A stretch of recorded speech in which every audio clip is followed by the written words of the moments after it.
Time ಅಥವಾ 2 times company ಕಡೆಯಿಂದ, 1 time ನಿಮ್ಮ ಕಡೆಯಿಂದ. ಹೌದು ವೀಕ್ಷಕರೇ, ನೀವು ಕೂಡ ಇಲ್ಲಿ ಕ್ಯೂರಿಂಗನ್ನು ಅರೇಂಜ್ ಮಾಡ್ಬೋದು. ಟಾಪಿಂದ ಕ್ಯೂರಿಂಗ್ ಮಾಡೋದು ತುಂಬ ಇಂಪಾರ್ಟೆಂಟ್. ಆ್ಯಂಡ್ ಆ ಪಾಂಡಿಂಗಿಗೆ ಸರಿಯಾದ ರೀತಿಯಲ್ಲಿ ನೀರು ತುಂಬಿಸೋದನ್ನು ಮರಿಬಾರ್ದು ವೀಕ್ಷಕರೇ. ಬೇಸಿಗೆಗಾಲದಲ್ಲಿ ಬೇಗ ಅಂದರೆ ಬೇಗ ಆವಿಯಾಗಿಬಿಡುತ್ತೆ.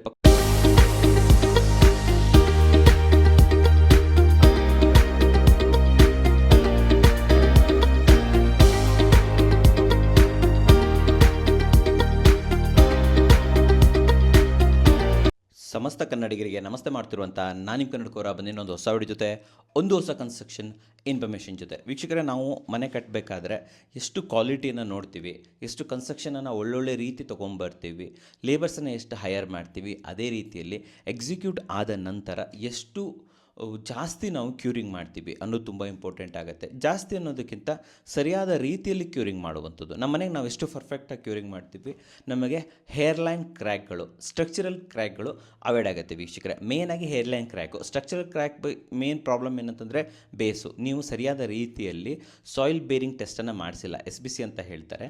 ಸಾಯಿಲ್ ಟೆಸ್ಟನ್ನು ಮಾಡಿಸಿಲ್ಲ ಅಂತಂದರೆ ನಿಮಗೆ ಸ್ಟ್ರಕ್ಚರಲ್ ಇದು ಬರುತ್ತೆ, ಪ್ರಾಬ್ಲಮ್ ಬರುತ್ತೆ, ಕ್ರ್ಯಾಕ್ಸ್ ಬರೋ ಚಾನ್ಸಸ್ ಇರುತ್ತೆ.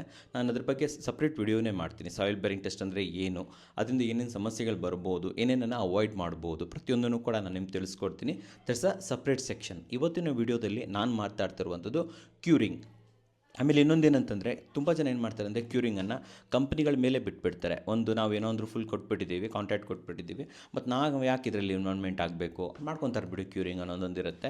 ಸೊ ಇಲ್ಲಿ 2 ಆಪ್ಷನ್ಸ್ ಇರುತ್ತೆ. ಒಂದು, ಕ್ಯೂರಿಂಗ್ ಅವರು ಮಿನಿಮಮ್ ಟೈಮ್ 1 ಟೈಮ್ ಅಥವಾ 2 ಟೈಮ್ಸ್ ಕಂಪ್ನಿ ಕಡೆಯಿಂದ, 1 ಟೈಮ್ ನಿಮ್ಮ ಕಡೆಯಿಂದ. ಹೌದು ವೀಕ್ಷಕರೇ, ನೀವು ಕೂಡ ಇಲ್ಲಿ ಕ್ಯೂರಿಂಗನ್ನು ಅರೇಂಜ್ ಮಾಡ್ಬೋದು. ಆ್ಯಂಡ್ ಯಾರಾದರೂ ಒಬ್ಬರು ವಾಚ್ಮೆನ್ ಇರ್ತಾರೆ, ಲೇಡೀಸ್ ಇರ್ತಾರೆ, ಹೆಂಡ್ತಿ ಇರ್ತಾರೆ. ಸೊ ಅವ್ರಿಗೆ ಮಾತಾಡಿಕೊಂಡು ನೀವೊಂದು 2 ಹೊತ್ತು ಕ್ಯೂರಿಂಗ್ ಮಾಡು, ಅವ್ರು 2 ಮಾಡಲಿ, 2 ಹೊತ್ತು ಮಾಡಲಿ, ನಾವು 2 ಹೊತ್ತು ಮಾಡೋಣ. ಸೊ ಈ ರೀತಿ ಅರೇಂಜ್ಮೆಂಟನ್ನು ಮಾಡ್ಕೋಬೋದು. ಇಲ್ಲ ಕಂಪ್ನಿಯವ್ರ ಹತ್ರನೇ ಮಾತಾಡಿಕೊಂಡು ಕ್ಯೂರಿಂಗಿಗೆ ನಾನು ಎಕ್ಸ್ಟ್ರಾ ಬೇರ್ ಮಾಡ್ತೀನಿ, ನನಗೆ ಒಂದು ಸಪ್ರೇಟ್ 2 ರಿಂದ 3 ಟೈಮ್ ಕಂಟಿನ್ಯೂ ಕ್ಯೂರಿಂಗ್ ಮಾಡಬೇಕು. ಆ್ಯಂಡ್ ಆ ಕ್ಯೂರಿಂಗ್ನ ಫೋಟೋಸ್ ಆ್ಯಂಡ್ ವೀಡಿಯೋಸ್ಗಳನ್ನು ನಿಮ್ಮ ಗ್ರೂಪ್ಗಳಲ್ಲಿ ಪ್ರತಿದಿನ ಅಪ್ಡೇಟ್ ಆಗಬೇಕು. 3 ಟೈಮು ಕೂಡ ಕ್ಯೂರಿಂಗ್ನ ಫೋಟೋಸ್ ವೀಡಿಯೋಸ್ ಬರಲೇಬೇಕು ವೀಕ್ಷಕರೇ. ಈ ರೀತಿ ನೀವು ಹೇಳಬೇಕಾಗತ್ತೆ. ಎಸ್ಪೆಷಲಿ ಸಂಡೇಸ್ ವರ್ಕ್ ಮಾಡೋದಿಲ್ಲ ಅಂತೇಳ್ಬಿಟ್ಟು ಕ್ಯೂರಿಂಗ್ ಮಾಡೋದನ್ನು ನಿಲ್ಲಿಸೋದಕ್ಕಾಗೋದಿಲ್ಲ. ಸೊ ಆದ್ದರಿಂದ ನೀವೇನು ಮಾಡಬೇಕಾಗತ್ತೆ ಅಂದರೆ, ನಿಮ್ಮ ಸೈಟಲ್ಲಿ ಇಂಜಿನಿಯರ್ ಹತ್ರ ಮಾತಾಡಿಕೊಂಡು ಆ್ಯಂಡ್ ಜೊತೆಲಿ ನಿಮ್ಮ ಕಂಪ್ನಿ ಓನರ್ ಹತ್ರ ಮಾತಾಡಿಕೊಂಡು ನೀವು ಕ್ಯೂರಿಂಗಿಗೆ ಅಪ್ಡೇಟನ್ನು ತೊಗೊಳ್ತಾ ಇರಬೇಕಾಗತ್ತೆ ವೀಕ್ಷಕರೇ. ವಾಟ್ಸಪ್ಪಲ್ಲಿ ಅಪ್ಡೇಟ್ ತೊಗೊಳ್ಳಿ. ಫೋಟೋ ಕಳಿಸಿಲ್ಲ ಅಂದರೆ ಬಿಡುವ ಮಾಡಿರ್ತಾರೆ, ಉದಾಸೀನತೆ ಮಾಡೋದಕ್ಕೆ ಇಲ್ಲಿ ಹೋಗಬಾರ್ದು ವೀಕ್ಷಕರೇ. ಇದು ತುಂಬ ಇಂಪಾರ್ಟೆಂಟ್. ಓಕೆನಾ? ಸೊ ನಿಮ್ಮ ಕಡೆಯಿಂದನೂ ಮಾಡಿಸ್ಬೋದು, ಅವ್ರ ಕಡೆಯಿಂದನೂ ಕಂಪ್ಲೀಟ್ ಮಾಡ್ಸೋಕೆ ಕೊಟ್ಬಿಟ್ಟು ಮಾನಿಟ್ರಿಂಗ್ ಮಾಡ್ತಾ ಇರಬೇಕಾಗತ್ತೆ. ಇಲ್ಲ ನೀವೇ ಮಾಡ್ತೀರಾ ಅಂತಂತಂದರೆ ನಿಮ್ಮ ಕಡೆಯಿಂದ ಒಬ್ಬರನ್ನ ಮಾತಾಡಿಸ್ಕೊಂಡು 2 ಟೈಮ್ ಮಾಡಿ. ಮಾಮೂಲಿ 2 ಟೈಮ್ಸ್ ಅಂತೂ ಕಂಪ್ನಿ ಕಡೆಯಿಂದ ಕೊಡ್ತಾರೆ. ಸೊ ನೀವು ಕೂಡ 2 ಟೈಮ್ಸ್ ಮಾಡಿಸ್ಬೋದು. ಆ್ಯಂಡ್ ಇನ್ನೊಂದು ಒಳ್ಳೆ ಐಡಿಯಾ ಹೇಳೋಣ ನಿಮಗೆ. ನೀವು ಸೋಲಾರ್ CCTV ಬರುತ್ತೆ, ಅದನ್ನು ಇನ್ಸ್ಟಾಲ್ ಮಾಡ್ಕೊಳ್ಳಿ ನಿಮ್ಮ ಸೈಟಲ್ಲಿ. ನೀವು ಪ್ರತಿದಿನ ನೋಡ್ಬೋದು ಬೆಳಗಿಂದ ಸಂಜೆವರೆಗೆ ಎಷ್ಟು ಸತಿ ಕ್ಯೂರಿಂಗ್ ಆಯಿತು. 6,000 to 8,000 ರೂಪೀಸ್ ಇರುತ್ತೆ. ಸೊ ಅವ್ರು ಎಷ್ಟು ಟೈಮ್ ಮಾಡಿದ್ರು, ನಾವು ಹೈಯರ್ ಮಾಡಿರುವಂಥ ವ್ಯಕ್ತಿ ಇದ್ದಾರಲ್ಲ, ಅವರು ಕ್ಯೂರಿಂಗನ್ನು ಸರಿಯಾಗಿ ಮಾಡಿದಾರಾ ಇಲ್ಲ, ಪ್ರತಿಯೊಂದನ್ನು ಕೂಡ ನೀವು ಇಲ್ಲಿ ಸರಿಯಾಗಿ ತಿಳ್ಕೊಬೋದು ವೀಕ್ಷಕರೇ. ಗೊತ್ತಾಯ್ತಲ್ವಾ? But curing is important. So ಮೊದಲೇದಾಗಿ ಬರ್ತಾ ಇರುವಂಥದ್ದು ಬೇಸಿಂದನೇ ಹೋಗ್ಬಿಡೋಣ. ಫುಟ್ಟಿಂಗ್ ಅಂತ ಬಂದಾಗ, ಹೌದು ವೀಕ್ಷಕರೇ, ನೀವು ಏನು ಕೆಳಗಡೆ ಫುಟ್ಟಿಂಗ್ ಅಂತ ಹಾಕ್ತೀರಾ, ಆ ಫುಟ್ಟಿಂಗಿಗೆ 7 ರಿಂದ 14 ದಿನಗಳ ಮಧ್ಯ. Okay, so 7 to 14 days in between. 7 days ಇರ್ಬೋದು, 8 days, 9 days, 10 days, even 12 days. So ಈ ಅಂತರದಲ್ಲಿ ನೀವು ಇದನ್ನು ಕ್ಯೂರಿಂಗನ್ನು ಮಾಡಬೇಕಾಗತ್ತೆ ವೀಕ್ಷಕರೇ. ಆ್ಯಂಡ್ ಇನ್ನೊಂದೇನು ಗೊತ್ತಾ, ತುಂಬ ಜನ ಏನು ಮಾಡ್ತಾರೆ ಅಂದರೆ ಕೆಳಗಡೆ ಫುಟ್ಟಿಂಗ್ ಕ್ಯೂರಿಂಗ್ ಮಾಡಿಬಿಡ್ತೀರಾ, ಬಟ್ ಫುಟ್ಟಿಂಗನ್ನು ಆದಷ್ಟು ಬೇಗ ಮುಚ್ಚಿಬಿಡ್ತಾರೆ, ಸಾಯಿಲ್ ಫಿಲ್ಲಿಂಗ್ ಮಾಡಿಬಿಡ್ತಾರೆ. ಆ್ಯಂಡ್ ನೀವು ಇಲ್ಲಿ ಕ್ಯೂರಿಂಗನ್ನು ನಿಲ್ಲಿಸೋ ಹಾಗಿಲ್ಲ. ಸಾಯಿಲ್ ಫಿಲ್ ಮಾಡಿರ್ತೀರ, ಅದು ಸುತ್ತಲೂ ಒಂಚೂರು ಮಣ್ಣನ್ನು ತೆಗೆಸ್ಬಿಟ್ಟು ಅಲ್ಲಿ ನೀವು ನೀರನ್ನು ಇಲ್ಲಿ ಫಿಲ್ ಮಾಡ್ತಾ ಇರಬೇಕಾಗತ್ತೆ ವೀಕ್ಷಕರು. ಸೊ ಅಟ್ಲೀಸ್ಟ್ ನನ್ನ ಪ್ರಕಾರ ಹೇಳಬೇಕು ಅಂದ್ರೆ ಆ್ಯಾವ್ರೇಜ್ ತೊಗೊಳ್ಳೋಣ ಅಂತಂದರೂ ಕೂಡ 10 ದಿನಗಳ ಫುಟ್ಟಿಂಗ್ ಕ್ಯೂರಿಂಗ್ ಅಂತೂ ಇಲ್ಲಿ ಆಗಬೇಕಾಗತ್ತೆ ವೀಕ್ಷಕರೇ. ಸೊ ಫುಟ್ಟಿಂಗ್ ಅಂತೂ ಆಯಿತು. ಫುಟ್ಟಿಂಗ್ ಆದ ನಂತರ ಬರುವಂಥದ್ದು ಸಾಯಿಲ್ ಫಿಲ್ಲಿಂಗ್. ಹೌದು ವೀಕ್ಷಕರೇ, ಫೌಂಡೇಶನ್ ಎಲ್ಲ ಬಿಟ್ಬಿಡಿ, ಆಲ್ಮೋಸ್ಟ್ ಎಲ್ಲ ಸೇಮ್ ಇರುತ್ತೆ ನಿಮಗೆ.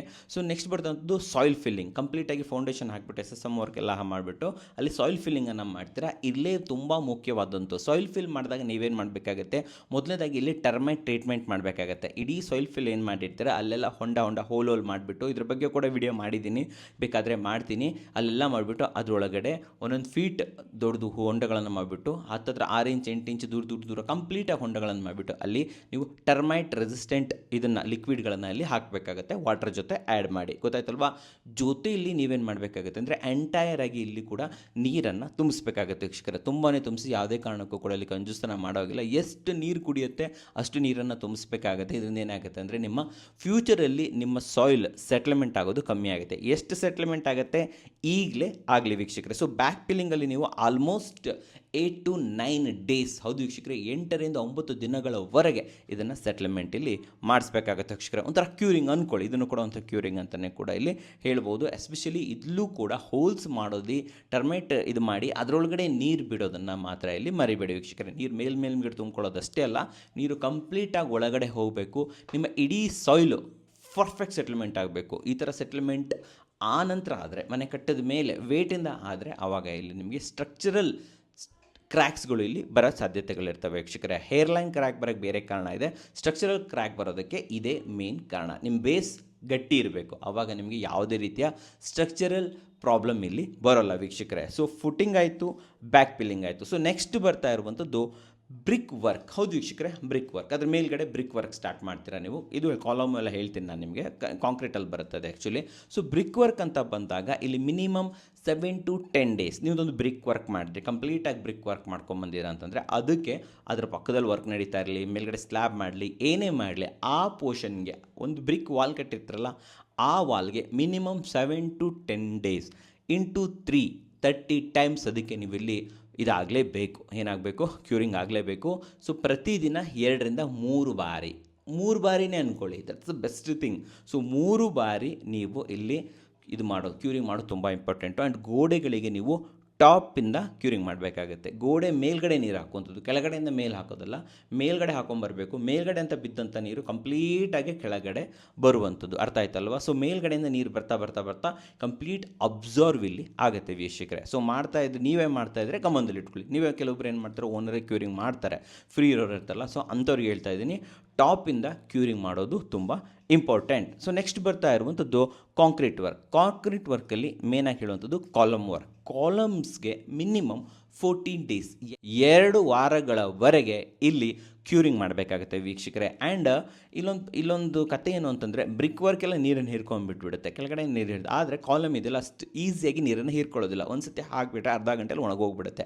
ಸೊ ಇಲ್ಲೇ ನೀವು ಗನ್ನಿ ಬ್ಯಾಗ್ಸ್, ಗೋಣಿ ಚೀಲಗಳನ್ನು ಬಳಸುವಂಥದ್ದು. ನೀವು ಎಲ್ಲೇ ವೀಕ್ಷಕರೇ ಕಾಲಮನ್ನು ಮಾಡ್ತೀರಾ, ಬೀಮ್ಸನ್ನು ಮಾಡ್ತೀರಾ, ಪ್ರತಿಯೊಂದಕ್ಕೂ ಕೂಡ, ಸ್ಟೇರ್ ಕೇಸ್ ಕೂಡ, ಅದಕ್ಕೂ ಕೂಡ ನೀವು ಇಲ್ಲಿ ಗನ್ನಿ ಬ್ಯಾಗ್, ಗೋಣಿ ಚೀಲಗಳನ್ನು ಯೂಸ್ ಮಾಡಬೇಕಾಗತ್ತೆ. ಗನ್ನಿ ಬ್ಯಾಗ್ಗೆ ನೀವು ಕಂಪ್ಲೀಟಾಗಿ ತಂತಿಗಳನ್ನು ಅಥವಾ ದಾರಗಳನ್ನು ಹಾಕಿ ಕಂಪ್ಲೀಟಾಗಿ ನೀವು ಕಾಲಮ್ಸ್ಗಳಿಗೆ ಸುತ್ತಬೇಕಾಗುತ್ತೆ. ಸುಮ್ಮನೆ ಹಿಂಗೆ ಎಳೆದು ಕಟ್ಟಿದ್ರೆ ಆಗೋದಿಲ್ಲ. ಅದನ್ನು ಕಟ್ಟಿ ಸುತ್ತಲೂ ದಾರಗಳನ್ನು ಹಾಕಿದಾಗ ಗಾಳಿಗೆ ಅದು ಹೋಗೋದಿಲ್ಲ, ನೀರು ಫೋರ್ಸ್ಗೆ ಅದು ಹೋಗೋದಿಲ್ಲ ವೀಕ್ಷಕರೇ. ಇದು ತುಂಬ ಇಂಪಾರ್ಟೆಂಟ್. ಗನ್ನಿ ಬ್ಯಾಗನ್ನು ಹಾಕಿ ಕಟ್ಟಿ ಮಾಡಿ 14 ದಿನಗಳವರೆಗೆ ನೀವಿಲ್ಲಿ ಕ್ಯೂರಿಂಗ್ ಮಾಡಬೇಕಾಗತ್ತೆ. ಇನ್ನು ಕೆಲವೊಬ್ರು ಏನು ಮಾಡ್ತಾರೆ ಗೊತ್ತಾ, ಪ್ಲಾಸ್ಟಿಕ್ ಕವರ್ ಮೆಥಡ್ ಕೂಡ ಯೂಸ್ ಮಾಡ್ತಾರೆ. ಏನು ಪ್ಲಾಸ್ಟಿಕ್ ಕವರ್ ಮೆಥಡ್ ಅಂತಂದರೆ, ನಿಮ್ಮ ಕಾಲಮ್ ಉದ್ದಾಯಿತು, ಮುಗೀತು, ಮೇಲ್ಗಡೆ ಒಂದಿಷ್ಟು ಕಂಬಿಗಳು ಹೋಗಿರ್ತವೆ, ಅಲ್ಲಿ ಪ್ಲಾಸ್ಟಿಕ್ ಕವರನ್ನು ಸಿಕ್ಸ್ಬಿಟ್ಟು ಅದರೊಳಗಡೆ ನೀರನ್ನು ತುಂಬಿಸ್ಬಿಟ್ಟು ಅದರೊಳಗಡೆ ಸಿಕ್ಸ್ಬಿಟ್ಟು ಮೇಲ್ಗಡೆ ಇದು ಕಂಬಿಗಳು ಕಟ್ಟು, ಕೆಳಗಡೆ ಒಂದಿಷ್ಟು ಹೋಲ್, ಚಿಕ್ಕ ಹೋಲನ್ನು ಮಾಡಿಟ್ಬಿಟ್ರೆ ಪ್ಲಾಸ್ಟಿಕ್ ಬ್ಯಾಗಲ್ಲಿ ತುಂಬಿರೋ ನೀರಿದೆಯಲ್ಲ, ಅದು ನಿಧಾನಕ್ಕೆ ಒಳ್ಳೆ ಹನಿ ನೀರಾವರಿ ಪದ್ಧತಿ ಥರ ನಿಮ್ಮ ಕಾಲಮ್ ಮೇಲೆಲ್ಲ ಹೋಗ್ತಾನೆ ಇರುತ್ತೆ, ಕಂಟಿನ್ಯೂಸ್ಲಿ ಹೋಗ್ತಾ ಇರುತ್ತೆ. ನೀವು ಬಂದಾಗ ಒಂದು ರೌಂಡ್ ಎಲ್ಲ ನೀರು ತುಂಬಿಸ್ಬಿಟ್ರೆ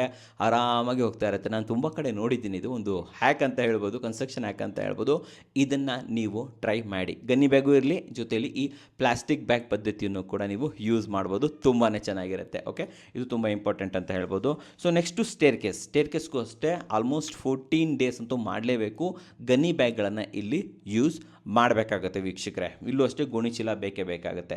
ಸೊ ನೆಕ್ಸ್ಟ್ ಬರ್ತಾ ಇರೋಂಥದ್ದು ಸ್ಲ್ಯಾಬ್ಗೆ ನೀವು ಮಿನಿಮಮ್ 14 to 15 ಡೇಸ್, ಹೌದು ವೀಕ್ಷಕರೇ, 15 ದಿನಗಳವರೆಗೆ ಇಲ್ಲಿ ಪ್ರಾಪರ್ ಕ್ಯೂರಿಂಗ್ ಮಾಡಲೇಬೇಕು.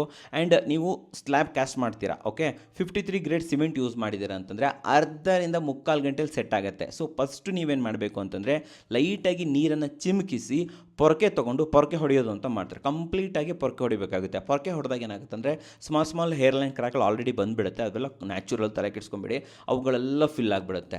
ಫಿಲ್ ಆದಮೇಲೆ ನೀವು ಬೇಕಾದಾದ ಮೇಲೆ ಇನ್ನೊಂದು ಅವರ್ ಬಿಟ್ಬಿಟ್ಟು ಲೈಟಾಗಿ ಮಡ್ಡಿ ಎಳೆದ್ಬಿಟ್ಟು ಅದ್ರ ಮೇಲೂ ಕೂಡ ನೀವು ಲೈಟಾಗಿ ಸ್ಪ್ರಿಂಕಲಲ್ಲಿ ಮಾಡ್ಬೋದು. ಆ್ಯಂಡ್ ಇದಾದ ನಂತರ just 1 hour 2 hour curing start ಮಾಡಬೇಕಾಗುತ್ತೆ. ಸೊ ಹಾಕಿದ್ದಿನ ಸ್ಲ್ಯಾಬ್ ಹಾಕಿದ ದಿನ 1 hour 2 hour 3 hours ಸೆಟ್ ಆಗಿಬಿಡುತ್ತೆ 53 ಗ್ರೇಡ್ ಯೂಸ್ ಮಾಡಿದ್ದಿದ್ರೆ. ಸೊ ಇಮಿಡಿಯೇಟ್ಲಿ ನೀವು ಕ್ಯೂರಿಂಗ್ ಮಾಡೋದು ತುಂಬ ಇಂಪಾರ್ಟೆಂಟು. ಆ ಅಷ್ಟೇ ಅಲ್ಲದೆ ಇಲ್ಲಿ ಮರುದಿನ ಅಥವಾ ಅವತ್ತು ಸಂಜೆನೇ ಕಂಪ್ಲೀಟ್ ಇದಾಯಿತು ಅಂತಂದರೆ ನೀವು ಇಲ್ಲಿ ಪಾಂಡಿಂಗನ್ನು ಕೂಡ ಇಲ್ಲಿ ಮಾಡಬೇಕಾಗತ್ತೆ ವೀಕ್ಷಕರೇ. ಪಾಂಡಿಂಗ್ ವರ್ಕ್ ಅಂತಂದರೆ ಚಿಕ್ಕ ಚಿಕ್ಕದಾಗಿ ಪಾತಿ ಕಟ್ಟುವುದು ಅಂತ ಹೇಳ್ತಾರೆ, ಗೋಡೆಗಳನ್ನು ಕಟ್ಟುವಂಥದ್ದು. ಅದನ್ನು ಸ್ವಲ್ಪ ಜಾಸ್ತಿ ಸಿಮೆಂಟ್ ಯೂಸ್ ಮಾಡಲ್ಲ, ಆ ರೀತಿ ಇದರಲ್ಲಿ ಬಡ್ಡಿಲಿ ಇಲ್ಲಿ ಪಾಂಡಿಂಗ್ ವರ್ಕನ್ನು ಮಾಡಲಾಗುತ್ತೆ ವೀಕ್ಷಕರೇ. ಪಾಂಡಿಂಗ್ ವರ್ಕನ್ನು ಮಾಡಿ ಇಲ್ಲಿ ಒಂದು ಮ್ಯಾಟ್ರ್ ಏನಂತಂದರೆ ಪಾಂಡ್ಸ್ ಇರುತ್ತೆ ಗೊತ್ತಾ, ಅದು ಚಿಕ್ಕ ಚಿಕ್ಕದಾಗಿರಬೇಕು. 4 feet by 4 feet, 5 feet by 5 feet, ತುಂಬ ಇಡೀ ಸ್ಲ್ಯಾಬ್ಗೆ 4 ಇದು ಹಾಕ್ಬಿಟ್ಟು ಪಾಂಡ್ ಹಾಕ್ಬಿಟ್ಟು ನೀರು ತುಂಬಿಸಿದ್ರೆ ಇಲ್ಲಿ ಸರಿಯಾಗಿ ನೀರು ತುಂಬಿಕೊಳ್ಳಲ್ಲ. ಕೆಲವೊಂದು ಕಡೆ ಜಾಸ್ತಿ, ಕೆಲವೊಂದು ಕಡೆ ಕಮ್ಮಿ ಆಗಿಬಿಡುತ್ತೆ. ಯಾಕಂತಂದರೆ ಇನ್ನೂ ಮೇಲ್ಗಡೆ ಸಮ ಆಗಿರೋದಿಲ್ಲ ಮೇಲ್ಮೈ. ಅವಾಗ ಏನಾಗುತ್ತೆ ಅಂತಂದರೆ ನೀರು ಒಂದು ಕಡೆ ತುಂಬಿಕೊಳ್ಳುತ್ತೆ, ಒಂದು ಕಡೆ ಸರಿ ಆಗೋದಿಲ್ಲ. ಅದಕ್ಕೆ ಚಿಕ್ಕ ಚಿಕ್ಕದು ಇದನ್ನು ಮಾಡಿದ್ರೆ, ಪಾಂಡ್ಸನ್ನು ಮಾಡಿದ್ರೆ 4 feet by 4 feet, 5 feet by 5 feet, 5 by 6 ಈ ಥರ ಮಾಡಿಕೊಂಡ್ರೆ ನೀರು ಸಮತಟ್ಟಾಗಿ ಇಲ್ಲಿ ತುಂಬಿಕೊಳ್ಳುತ್ತೆ ವೀಕ್ಷಕರೇ. ನಿಮಗೂ ಕೂಡ ಸರಿಯಾದ ರೀತಿಯಲ್ಲಿ ಸ್ಲ್ಯಾಬಲ್ಲಿ ಕ್ಯೂರಿಂಗ್ ಇಲ್ಲಿ ಆಗತ್ತೆ ವೀಕ್ಷಕರೇ. ದಯವಿಟ್ಟು ಗಮನಿಸಿ. ಆ್ಯಂಡ್ 15 ಡೇಸ್ವರೆಗೂ ಕೂಡ ಈ ಪಾಂಡ್ಸ್ ಇರುತ್ತೆ, ಅದು ಇರಬೇಕು. ತುಂಬ ಜನ ಏನು ಮಾಡ್ತಾರೆ ಗೊತ್ತಾ, ಸೈಟ್ ವಿಸಿಟ್ ಮಾಡೋಕ್ಕೆ ಬರ್ತಾರೆ ಓನರು, ಅವ್ರ ಮಕ್ಕಳೆಲ್ಲ ಪಾಂಡ್ಸ್ ಎಲ್ಲ ಹೊಡೆದಾಕ್ಬಿಡ್ತಾರೆ, ಅಲ್ಲಿ ಜಿಗಿದು ಇಲ್ಲಿ ಜಿಗಿದು. ಆ ಪಾಂಡ್ಸ್ ದಯವಿಟ್ಟು ಹೊಡೆಯೋಕ್ಕೆ ಹೋಗ್ಬೇಡಿ. ಹೊಡೆದ್ರೂ ಕೂಡ ನೀಟಾಗಿ ಮತ್ತೆ ವಾಪಸ್ ಅದನ್ನು ರೀಕ್ರಿಯೇಟ್ ಮಾಡಿಬಿಟ್ಟು ಪಾಂಡ್ಸ್ ಕರೆಕ್ಟಾಗಿರಲಿ. ಆ್ಯಂಡ್ ಆ ಪಾಂಡಿಂಗಿಗೆ ಸರಿಯಾದ ರೀತಿಯಲ್ಲಿ ನೀರು ತುಂಬಿಸೋದನ್ನು ಮರಿಬಾರ್ದು ವೀಕ್ಷಕರೇ. ಬೇಸಿಗೆಗಾಲದಲ್ಲಿ ಬೇಗ ಅಂದರೆ ಬೇಗ ಆವಿ ಆಗಿಬಿಡುತ್ತೆ, ಪಕ್ಷಿಗಳು ಕೂಡ ಎಲ್ಲ ಬಂದು ನೀರು ಕುಡ್ಕೊಂಡು ಹೋಗ್ಬಿಡುತ್ತೆ. ಸೊ ಅದರಿಂದ ನೀವೇನು ಮಾಡಬೇಕು ಅಂದರೆ ಆವಾಗ ಅದನ್ನೆಲ್ಲ ನೀರನ್ನು ಇಲ್ಲಿ ತುಂಬಿಸ್ತಾ ಇರಬೇಕಾಗುತ್ತೆ ವೀಕ್ಷಕರೇ. ಇದು ತುಂಬ ಇಂಪಾರ್ಟೆಂಟ್. ಸೊ ಫೈನಲಿ ಬರುವಂಥದ್ದು ಪ್ಲಾಸ್ಟ್ರಿಂಗ್. ಹೌದು ವೀಕ್ಷಕರೇ, ಪ್ಲಾಸ್ಟ್ರಿಂಗಿಗೆ ಮಿನಿಮಮ್ 10 ದಿನಗಳವರೆಗೆ ಇಲ್ಲಿ ಕ್ಯೂರಿಂಗನ್ನು ಮಾಡಬೇಕಾಗತ್ತೆ. ಇದು ಕೂಡ ಪ್ಲಾಸ್ಟ್ರಿಂಗಿಗೆ 2 to 3 ಟೈಮ್ಸ್ ಮಸ್ಟ್.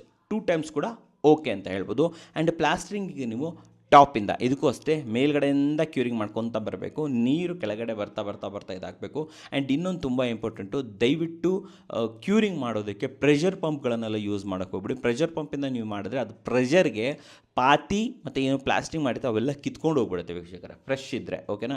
ಸೊ ಇದು ಸ್ವಲ್ಪ ಸ್ಟ್ರೆಂತ್ ಹಾಳು ಮಾಡುತ್ತೆ ಅಂತ ಹೇಳ್ಬೋದು. ಏನಿದ್ರೂ ಕೂಡ ಪೈಪಿಂದ ಅದು ಕೂಡ ಹತ್ತಿರದಲ್ಲಿ ನಿಧಾನವಾಗಿ ಹಾಕೋದು ತುಂಬ ಇಂಪಾರ್ಟೆಂಟ್. ತುಂಬ ಜನ ಪ್ರೆಷರಾಗಿ ಹೊಡೆಯೋದು ಅವೆಲ್ಲ ಬೇಡ. ಮಾಮೂಲಿ ಪೈಪಲ್ಲಿ ಯಾವುದೇ ಪ್ರೆಷರ್, ನಾರ್ಮಲ್ ಪ್ರೆಷರ್ನ ಮಾಡಿಕೊಂಡು ಹಾಕುವಂಥದ್ದು. ಯಾವುದೇ ಕಾರಣಕ್ಕೂ ಪ್ರೆಷರ್ ವಾಷರನ್ನು ಯೂಸ್ ಮಾಡುವಂಥದ್ದು, ಅದು ಹೊಡೆಯೋದಕ್ಕೆ ಮಾಡೋದಕ್ಕೆ ಅವನ್ನು ಮಾಡೋಕ್ಕೆ ಹೋಗಬೇಡಿ ವೀಕ್ಷಕರೇ. ಸೊ ಇಲ್ಲಿ ಪ್ಲಾಸ್ಟ್ರಿಂಗಿಗೆ 10 ಡೇಸ್ ಅಂತೂ ತುಂಬ ಇಂಪಾರ್ಟೆಂಟ್. ಆ್ಯಂಡ್ ನಾನು ಮುಖ್ಯವಾಗಿ ಹೇಳುವಂಥದ್ದು, ಪ್ಲಾಸ್ಟ್ರಿಂಗಲ್ಲಿ ಹೇರ್ಲೈನ್ ಕ್ರ್ಯಾಕ್ ಅವಾಯ್ಡ್ ಮಾಡಬೇಕು ಅಂತಂದರೆ ಡೆಫಿನೆಟ್ಲಿ ನೀವು ಇಲ್ಲಿ ಪ್ರಾಪರ್ ಆದ ಕ್ಯೂರಿಂಗನ್ನು ಮಾಡಲೇಬೇಕಾಗತ್ತೆ ವೀಕ್ಷಕರೇ. ಆ್ಯಂಡ್ ಇನ್ನೊಂದು ಏನಂತಂದರೆ, ಪ್ಲಾಸ್ಟ್ರಿಂಗಲ್ಲಿ 43 ಗ್ರೇಡ್ ಸಿಮೆಂಟನ್ನು ಯೂಸ್ ಮಾಡಿರ್ತಾರೆ, ಯಾರು 53 ಗ್ರೇಡ್ ಯೂಸ್ ಮಾಡೋದಿಲ್ಲ. ಅದಕ್ಕೆ ನೀವು ಅರ್ಜೆಂಟ್ ಮಾಡೋ ಅಗತ್ಯ ಇಲ್ಲ. ಪ್ಲಾಸ್ಟ್ರಿಂಗ್ ನಿಧಾನಕ್ಕೆ ಈಗ ಮಾಡಿದ್ರು ಅಂದ್ಕೊಳ್ಳಿ, ಸ್ವಲ್ಪ ಸೆಟ್ ಆಗಲಿ, ರೆಡಿ ಆಗಲಿ, ಆಮೇಲೆ ನೀವು ಇದನ್ನು ಕ್ಯೂರಿಂಗ್ ಮಾಡೋದಕ್ಕೆ ಪ್ರಾರಂಭ ಮಾಡ್ಬೋದು ವೀಕ್ಷಕರೇ. ಸೊ ನೋಡಿದ್ರಲ್ಲ, ನಿಮಗೋಸ್ಕರ ಉತ್ತಮವಾದ ವಿಡಿಯೋ ತಂದಿದ್ದೀನಿ. ವಿಡಿಯೋ ಇಷ್ಟ ಆದರೆ ಲೈಕ್ ಮಾಡಿ, ಇಷ್ಟ ಆಗಿಲ್ಲ ಅಂದರೆ ಡಿಸ್ಲೈಕ್ ಮಾಡಿ. ಏನೇ ಅದು ಸಬ್ಸ್ಕ್ರೈಬ್ ಅಂತೂ ಮಾಡಲೇಬೇಕು, ಯಾಕಂದರೆ ಕನ್ನಡಿಗರೇ ಕನ್ನಡಿಗರನ್ನು ಬೆಳೆಸಬೇಕು. ನಮಸ್ಕಾರ.